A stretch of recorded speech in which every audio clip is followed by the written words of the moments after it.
Hello, this is the M1, which means Motorway 1, and as per the numerical system, that means this motorway is the first motorway in England, right? No, it's not. The first motorway in England was the M6, which is 5 more. How does that make any sense? You'd have thought that as you built the motorways, you'd simply number them in order of construction or opening date because, well, that's just logical, isn't it? However, if such logic were applied, then the M6 would be the M1 and the M1 the M2, because either way, the M6 was built first. But motorways can't be numbered in such a way because of a system introduced in 1923, long before the motorway was a thing, but we'll come back to that. The first motorway, the M6, opened in 1958, and to be honest, it wasn't much of a motorway in terms of length. All it did was provide a bypass for the town of Preston. Yeah, fair enough, bypassing Preston is a top priority, but in any case, it was built to what we'd call modern motorway standards and was the first bit of road to be built in such a way, confirming it's definitely the first motorway. The M1, on the other hand, opened shortly after in 1959, and it ran for about 70 miles between Watford and Rugby, and perhaps it could claim to be the first full-size motorway given its length. At the time of opening, it was a miracle in terms of transportation, reducing journey times between Watford and Rugby by an hour and reducing traffic on local roads. It actually worked as intended. Be that as it may, none of this contributes to the M1 being called the M1 and the M6 the M6 for that matter. The reasons they and other motorways have the numbers that they do is because of vehicle excise duty, or VED, or road tax if you prefer. In 1909, the Road Board was established, and their job was to collect up the VED payments and then use it to fund the maintenance of existing roads and the construction of new roads.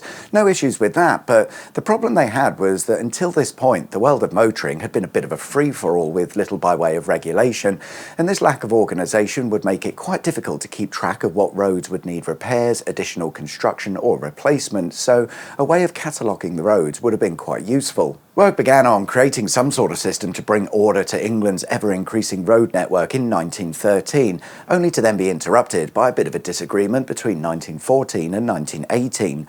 Once things had all settled down, the Road Board was replaced by the Ministry of Transport, who got back to work on the road network, and by 1922 a road classification system was implemented, giving us the A road and B road numbers we're familiar with today, and it would also include C and D road numbers. However, we don't tend to use those so much these days.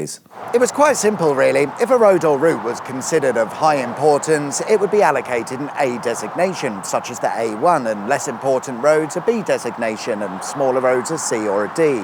What wasn't as simple was the numbers. Many of these roads had already been built, spanning large parts of the country. How do you decide on what's the A1 and what's the A5? The answer came from a geographical zoning system where the country was divided up into chunks, and roads within that area, whether newly built or existing, would take on a road number starting with the appropriate zone number. So job then, that's the road numbering system in place, and it's still used, mostly to this day. What this means, though, is that a few decades after creation, when it came to building these amazing new motorways, there was a well-established numbering system that they had little choice but to follow.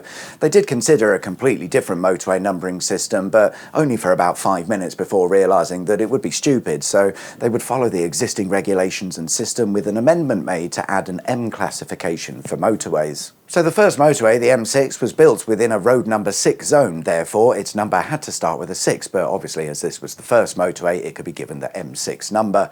The M1, on the other hand, was built within a road number 1 zone, so of course became the M1, and it's this geographical zoning system invented long before the motorway to accurately allocate VED payment funds that has dictated the motorway numbers, not the order of construction or opening date. And now we know why the M1 isn't the first motorway. Other than it not opening first, it's because of a very outdated system. Thank you very much for watching. I hope you liked the video. Like and subscribe if you haven't already, and I'll see you guys soon. Take care. Bye-bye.